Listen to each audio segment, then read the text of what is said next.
Okay, well, good afternoon, everyone. Welcome to the Virtual College Exploration for all Wisconsin students, sponsored by the Wisconsin Association for College Admissions Counseling and StriveScan. My name is Nick Spaeth. I am the Director of College Counseling at Brookfield Academy. I also happen to serve as the President of the Wisconsin Association for College Admissions Counseling this year, so wanted to pass along a special welcome and thank you for being here. A few small bits of housekeeping before I turn things over to Ashley in the University of Vermont. Attendees, you will be using the Q&A button to type up questions to the presenter. So your camera and your microphones are off. Ashley can't hear or see you. So if you have a question, please use the Q&A button. If after the session you'd like to watch the recording, they should be made available on the WACAC website, which is wacac.com. Within the week, probably sooner than that. So you'll be able to find a recording of this presentation as well as all of the other sessions from last week and the remainder of this week on our website. You also can see the sessions for tomorrow. Tomorrow is the last day of the program, and you can still sign up for those again at wacac.com. And with that, I will turn things over to Ashley. All right, thank you so much. And Chuck, Kelly, Madeline, and Madison, I want to thank you all so much for being here. My name is Ashley Brown, and I serve as a Regional Associate Director of Admissions for the University of Vermont. And just to let you guys know a little bit about myself, I have been in college admissions for about 11 years now. I'm a native of St. Louis, Missouri, but currently reside in the Chicagoland area all year round, recruiting students for the University of Vermont. So over my 11 years in college admissions, I've worked at a variety of institutions. I've worked at public institutions, private institutions, Big Ten schools, but I've been with the University of Vermont for a little over a year and absolutely love it. I earned my Bachelor's of Arts in Communications, and I also have a master's degree in Management and Organizational Leadership as well. So that's just a little bit about me to get us started today. So again, thank you guys so much for being here today. It looks like we got two more folks joining us. Amy and Athena. So thank you guys so much for being here today as well. All right, so today for our presentation, we are going to go over all things UVM. So that's going to include admissions, financial aid, housing, campus life, and also a little bit about the City of Burlington as well. So I know that we just went over a few housekeeping items, but just to reiterate, if you guys do have a question, please do not hesitate to put that in the question and answer portion of your screen, and I will do my very best to get to that towards the end of our session today. In addition, if you're interested in joining our mailing list as well, I will also put a link to our virtual mailing list sign up for the University of Vermont too, and we'll go ahead and get you signed up if that's something that you're interested in. All right, so let's go ahead and get started with the presentation. All right. So on the first slide here, you will see that the University of Vermont has about 10,000 undergraduate students on campus. So most students on campus say that our campus has a private school feel, even though we are a public land-grant institution. One of the favorite things that students typically say about the University of Vermont is that it has a really tight-knit community feel. It kind of has the best of both worlds with lots of great research opportunities and lots of great study abroad opportunities, but also with those smaller class sizes as well in that really intimate feel. So average class size on campus is 32 students, and you won't have a class larger than 150 students on campus. So we really do try to do a great job of making sure that students do feel part of a community, but also have those larger school opportunities as well. You'll also see on this slide, a lot of people are also very surprised by this, is that we have 73% of our students from Vermont come from out of state. So only 27% of our student body is native to Vermont. So we have all students, we have all types of students who come from all across the United States. And we do have a lot of students that come more locally from Midwestern states that do include Wisconsin, Minnesota, Missouri, Illinois, and Indiana as well. You guys will see on the last block here on the left-hand side of the screen, we offer just over about 100 majors that come out of 7 different colleges and schools. So we've got agriculture and life sciences, College of Arts and Sciences, education and social sciences, engineering and mathematical sciences, nursing and health sciences, our business school, our College of Environmental and Natural Resources, in addition to our honors college as well. So just while we're briefly talking about majors here, do you guys want to put in the Q&A what you're interested in studying in college, what you're interested in majoring in?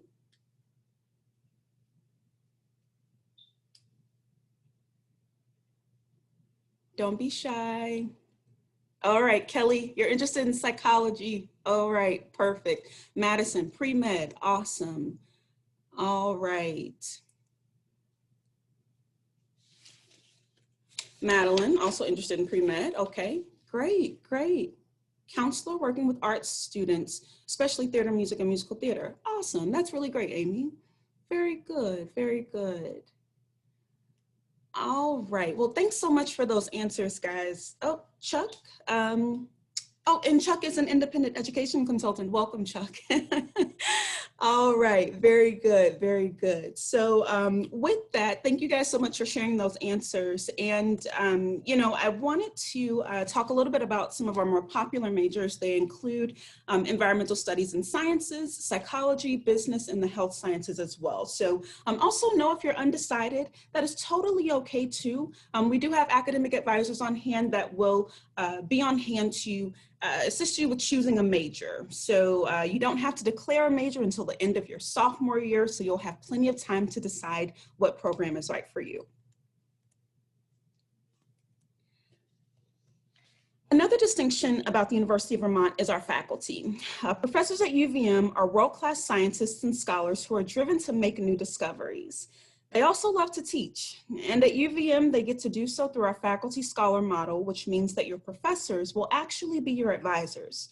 We are a land-grant institution, which means we are dedicated to the education that improves the health of our society, and being guided by that mission, you're going to find a strong sense of purpose within every aspect of the University of Vermont. Now, some of the distinctive qualities can, on the surface, appear a little bit contradictory. For example, UVM is old. We were founded in 1791, and we're the 5th oldest school in New England after Harvard, Yale, Dartmouth, and Brown. However, we are also constantly renewing our programs and facilities to keep pace with the changing world around us. Our size of 10,000 students is also very unique. We are big compared to many liberal arts colleges, but much smaller than other national research universities. It's also true that our location is both urban and open. Campus is right in the heart of Burlington, a small city known for great food, a thriving music scene, and also an emerging tech and business hub. Lake Champlain and the Green and Adirondack Mountains are right in our backyard. So is the cosmopolitan French-speaking city of Montreal, just an hour-and-a-half drive north of Burlington.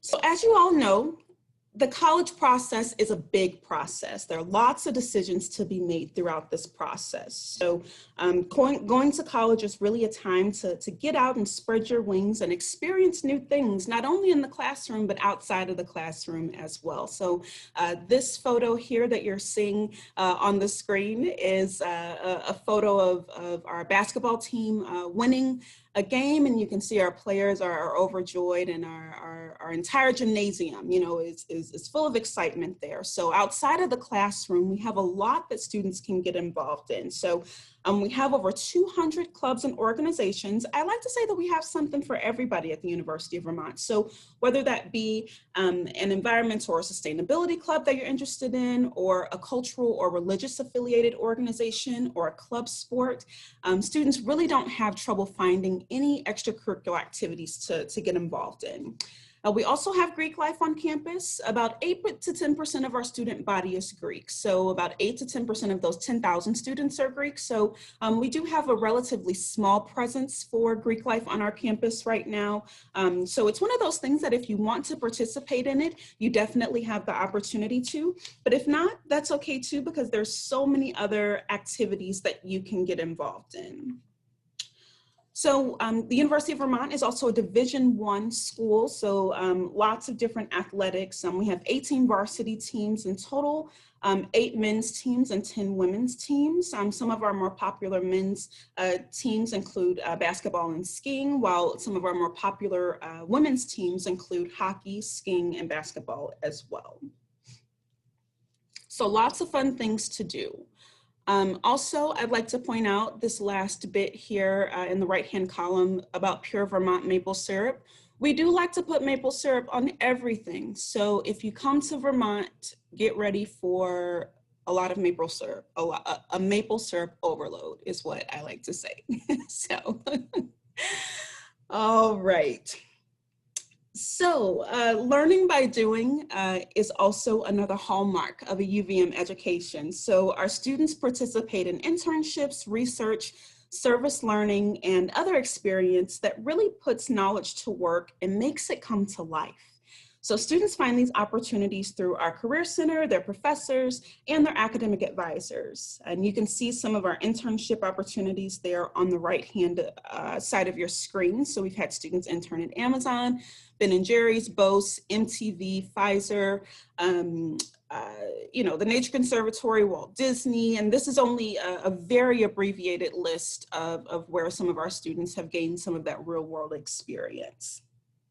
I mentioned a little bit about service learning, and you may be asking, what is service learning? So service learning is a unique opportunity for students to put their learning into practice on behalf of the many communities that are connected to the University of Vermont. So students are able to partner with nonprofits, local government entities, small businesses, and community organizations to offer technical, logistical, design, and clinical support to these partners, ultimately applying the tools of their respective disciplines to concrete real-world issues.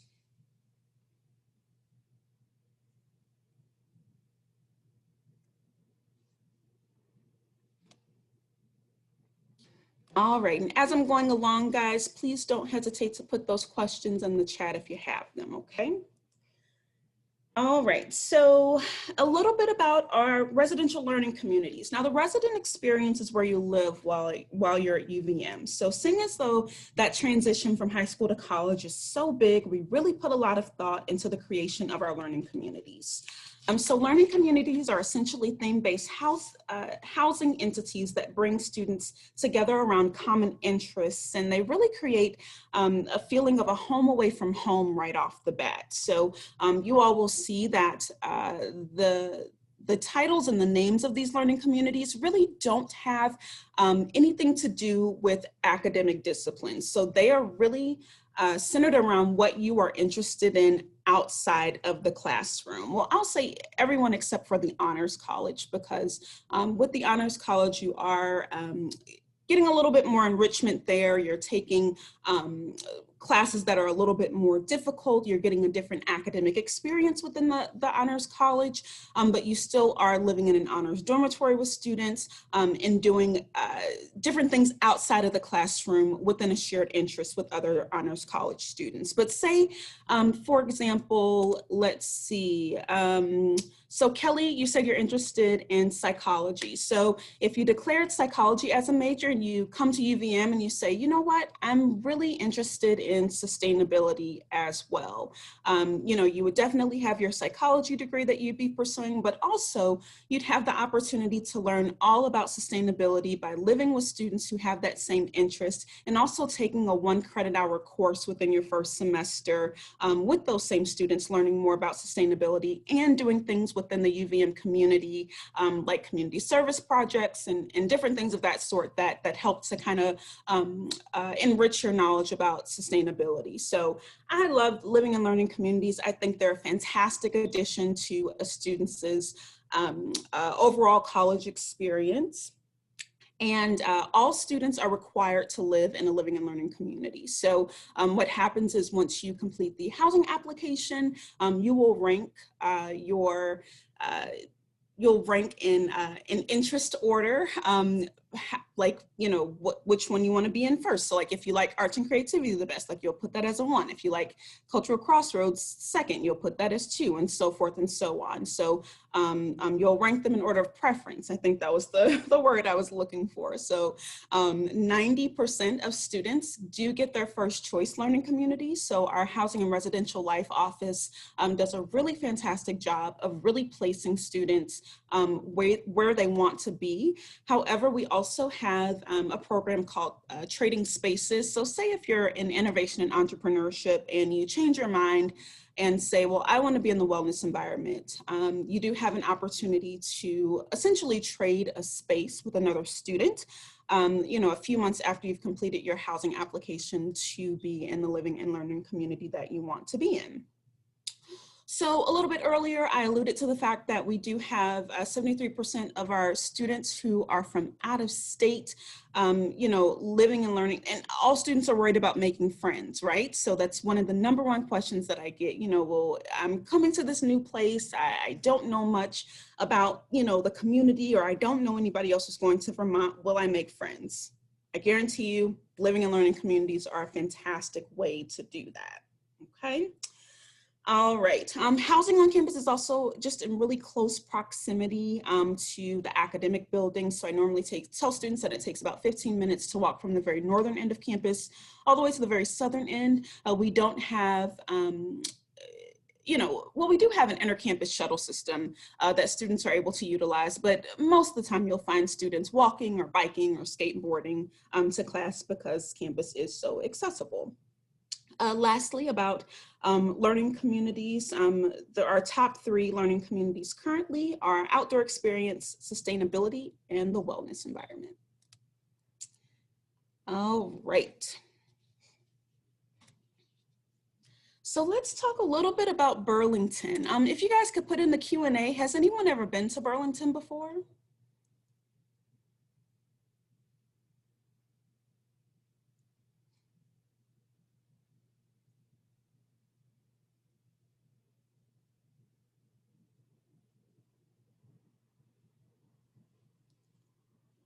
All right, Amy has not been to Burlington. That is okay. All right, so I will take it that other folks maybe have not been either. All right, no, but I would love to visit. Okay, yes. Well, let me tell you, Burlington is a very, very special place. So we are in the New England area, and we're in really close proximity to some other larger cities, including Boston, which is about 3 hours away. The New York City proper is about 5 hours away. A lot of the time, students will take weekend trips to some of these larger cities. A little bit earlier in my presentation, I noted that we're also very close to Montreal, which is in Canada, which is about an 1.5-hour drive away from Burlington as well. So students definitely do take advantage of that road trip as well, and may go up for a day trip to Montreal too. So in addition to those clubs and activities that I talked about a little bit earlier, these travel opportunities are also very attractive to students as well. So whether they are doing it by car, via a road trip, we also have the Megabus and Amtrak train that goes to a lot of these larger cities as well. So, students are able to do that and take advantage of that as well. So our downtown area in Burlington is about a 10-minute walk from campus, and we have lots of shops and restaurants and nightlife that students can take advantage of. Most students say that Burlington never gets old, and I would have to agree with that. A little bit earlier in the presentation, I shared with you guys that I'm a native of St. Louis.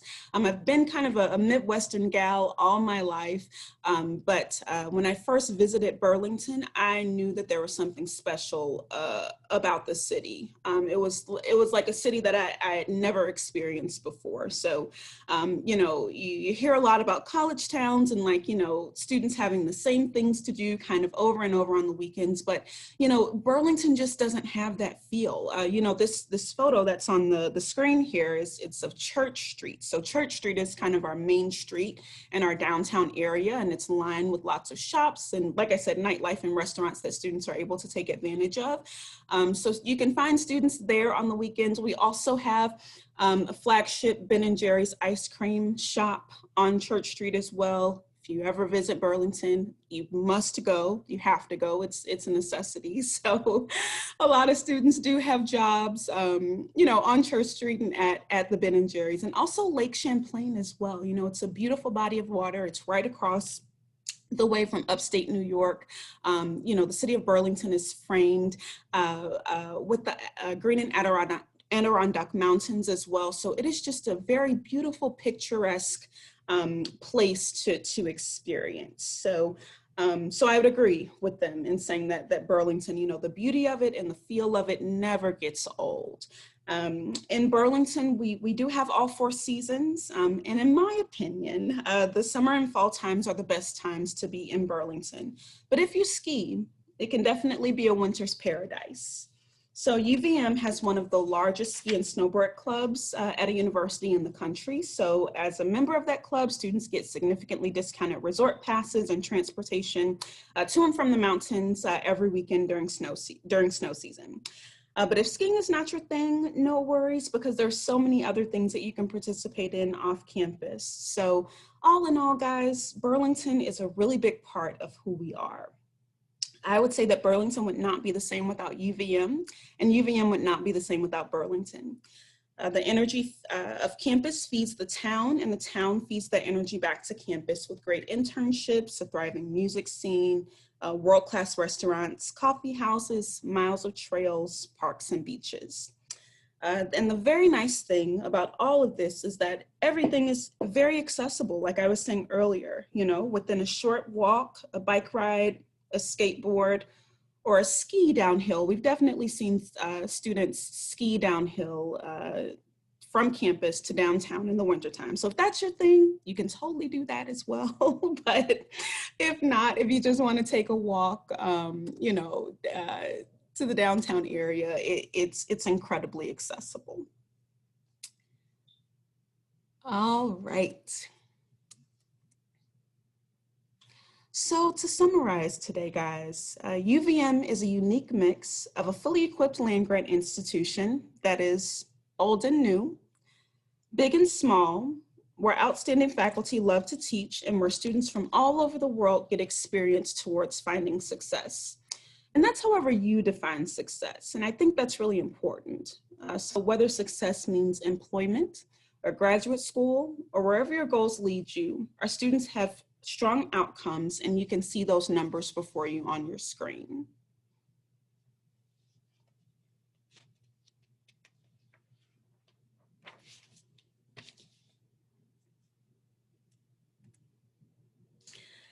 All right, so a little bit about nuts and bolts, and I'm keeping an eye on our time here. We're doing great. Okay, so I'm going to talk a little bit about our admissions profile, and we're also going to talk a little bit about the application process and financial aid as well. So when students apply to the University of Vermont, we do a holistic review of each applicant. So I'll talk a little bit later about what needs to go into your admissions application in terms of letters of recommendation, information, things of that sort. But traditionally, historically, we see that students applying to the University of Vermont have on average a 3.7 GPA out of a 4.0 scale. We do take a look at the weighted GPA if you have taken some classes that that would have your GPA to weigh a little bit more heavy. So we do look at the weighted GPA, but this is the average GPA that we have seen. I will talk a little bit about test optional as well, but historically, just for your knowledge, students who are coming into the university typically have around a 28 to a 32 ACT or a 1210 to 1400 SAT. All right, so I've got some other things that I'd like to share about the application process, and I will go ahead and pull that up on our website so we can just go through that. How you guys doing? Put it in the chat. I know that I'm kind of throwing a little bit much of information at you, but are you guys doing okay? Is this good information for you?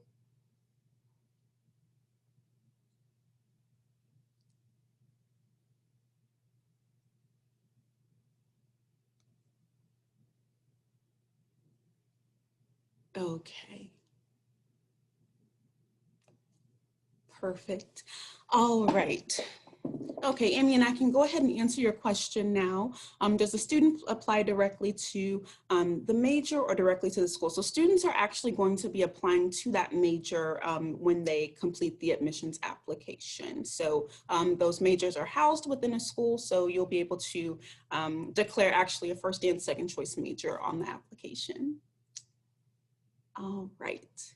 But if you don't have to, if you only have one major to like declare, that's totally fine too, but we allow you to do two. All right, so nuts and bolts admissions information. Let's go ahead and get this screen up so you guys can follow along with me. Perfect. Okay. All right, so I love this picture. Okay, first let me ask, can you guys see my screen? Can you see the website screen?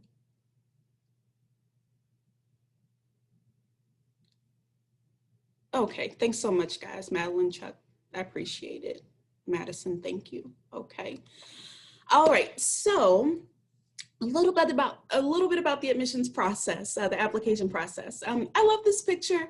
This is a picture of our Davis Center. We like to call it the living room of campus. It's where a lot of our dining is housed. Students go in there to kind of hang out and chill and study. A lot of our offices for like ski and snowboard club, our Prism Center, our Women and Genders Center office is in the Davis Center as well. So it's just a fun place for students to come and hang out and spend time. I love spending time in the Davis Center when I'm actually back on campus. So all right, let's go ahead and talk a little bit about how to apply. So we have two ways that students can apply, either through the coalition application or the common application, okay? So we don't have a preference of how you apply, really as long as you apply is really what we care about there, okay? There is a $55 application fee for all students with the application, and we have two ways that you can apply. So either early action or regular decision. So early action deadline is November 1st. You'll be notified of an admission decision roughly around the middle of December with that. If you apply regular decision, deadline for that is going to be January 15th. That admission decision is typically given around the middle of February. So again, there is not a preference of if you apply early action or regular decision. Again, as long as you apply, we really want you guys to do kind of what you feel is best for you in terms of when you want to submit your application, okay?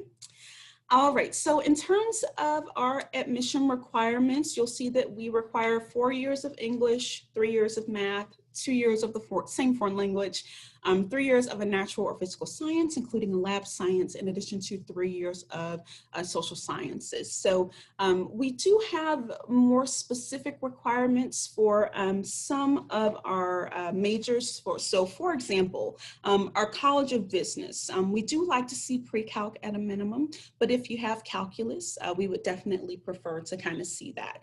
Another example for engineering, calc and chemistry are great, but we also look for physics if you have that as well. So I definitely encourage you guys to take a look at that course catalog whenever you get some time to look to see if there are any additional academic requirements that are required outside of kind of these minimum entrance requirements that you see here.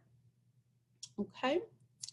All right, so as I talked about a little bit earlier, average student profile, 3.7 GPA, middle 50%, again, ACT 28 to 32, 33. So those are just some general scores of students that we see apply to the University of Vermont. However, you know, these are only averages. So historically, looking at data, we have accepted students who have higher than these averages and also lower than these averages, and students who hit these marks right on as well. So again, these are just averages. Financing your education, you'll see that 87% of UVM undergraduates do receive some sort of scholarship.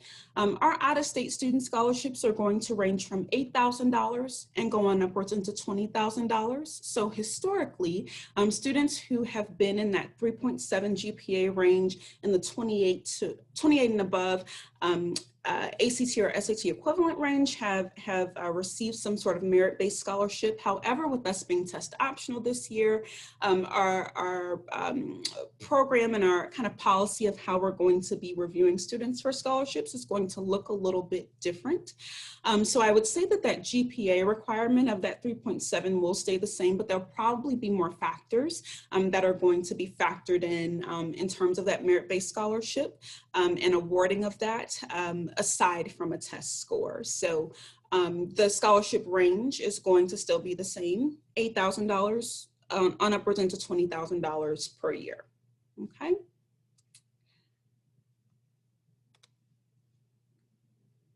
All right.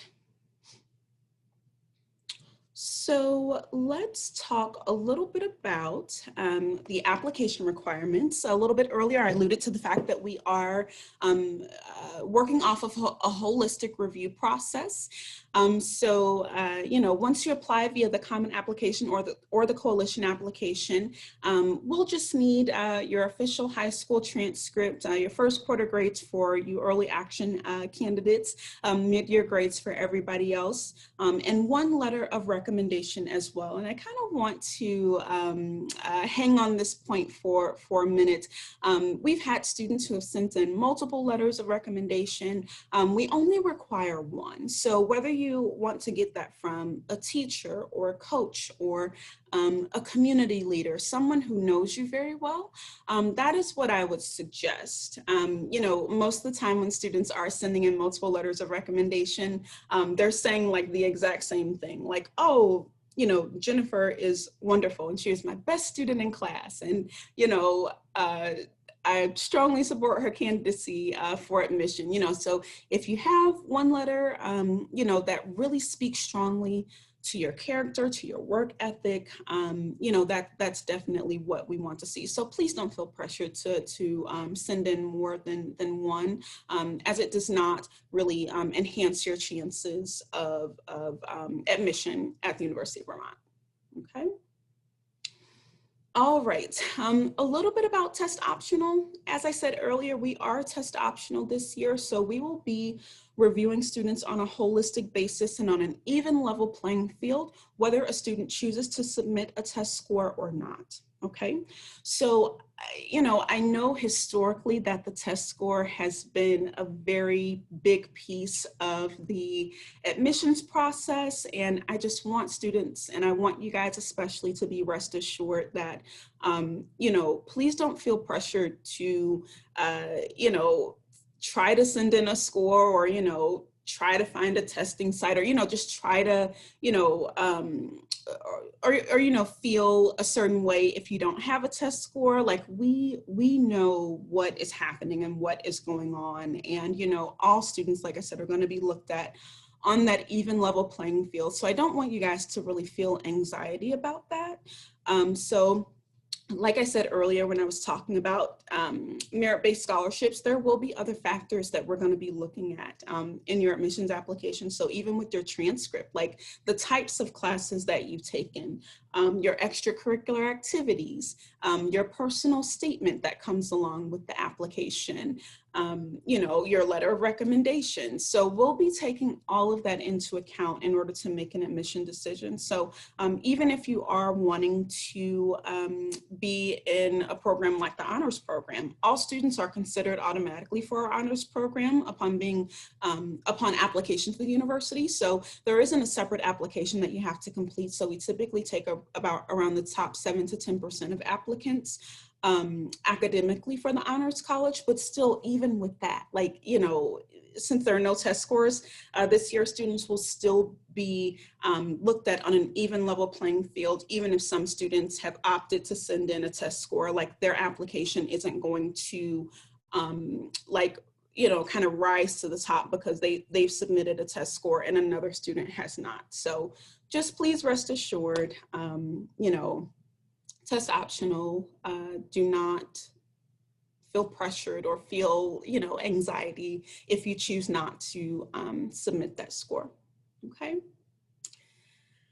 All right. Let's see here. The optional essay is the last thing that I would like to talk about in terms of the admissions process. So the optional essay is exactly that. It's optional, but I always strongly encourage students to do it. We get thousands of applications each year, and it really helps us to get an idea of who you are outside of the classroom. So within the common application, there is, and the coalition application, there is an opportunity for you to complete a personal statement or personal essay, but these optional essay questions are so cool and so creative, and it really helps us to get to know you better as a student. So you guys can see our 5 questions here. Why UVM? The second question has been the most popular by far. Which Ben & Jerry's ice cream flavor, real or imagined, best describes you? I had thought about that question and I still don't have an answer for it. And I've known about this question for like months, and I'm like, I don't know. But it's so fun to kind of think about, because Ben & Jerry's has so many fun flavors, and Ben & Jerry's was originated in Vermont. So that's a lot of fun. So we've got questions 3, 4, and 5 here on the right-hand side. But anyone that you choose to answer, we definitely want to hear from you. We want to, just see how you answer these questions. And like I said, it's really a chance for us to get to know you, outside of your transcript and outside of your grade point average. Okay. All right. Lastly, and I'll go ahead and put this link in the chat as well, so you guys can have access to all of this information. And if you want to refer back to those questions, that you'll be able to do so. All right, so AP, IB, dual enrollment credits. This is a little bit of information about all of this here. I won't read it all, but you guys can see that we definitely do accept all of that credit. So if you have any additional questions, you can definitely follow up with me after today's session. But this blurb here, these blurbs here are kind of, they go in depth to answer most questions that students have about AP and IB and dual enrollment credits. Okay. All right, so let me go ahead and put this in the Q&A.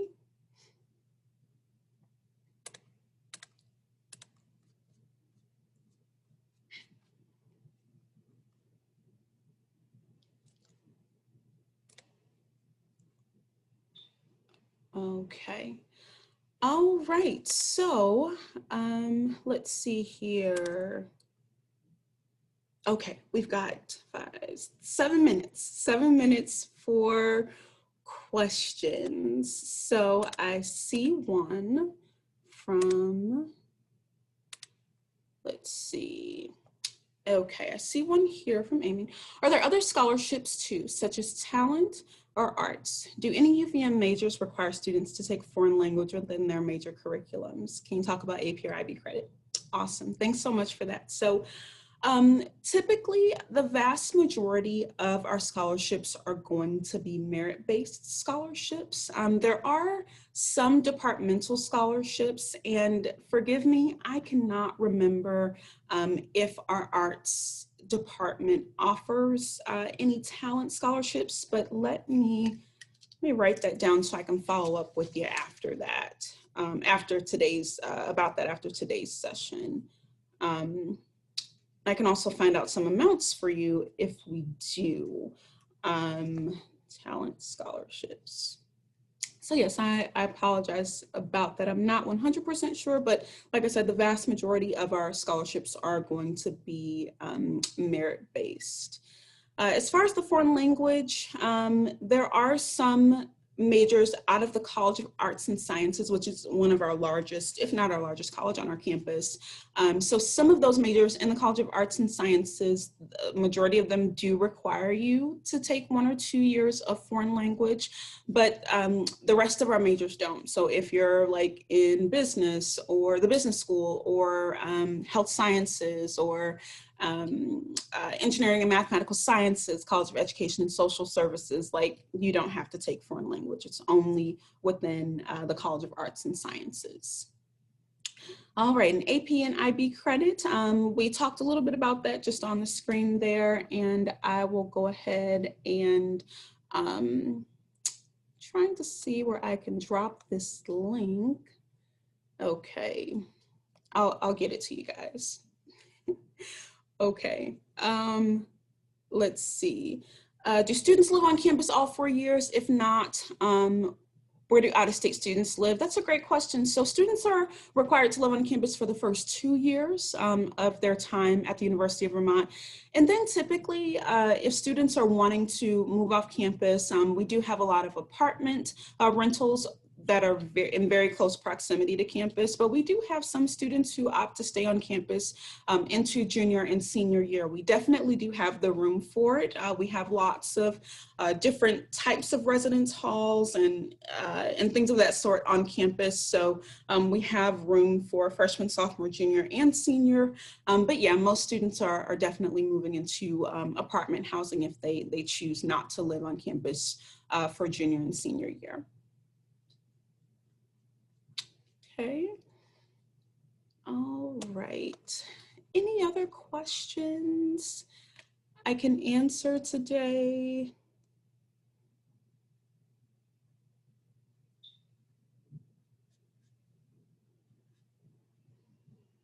Okay, it looks like I'll have to type the link individually to each of you guys, which is totally fine.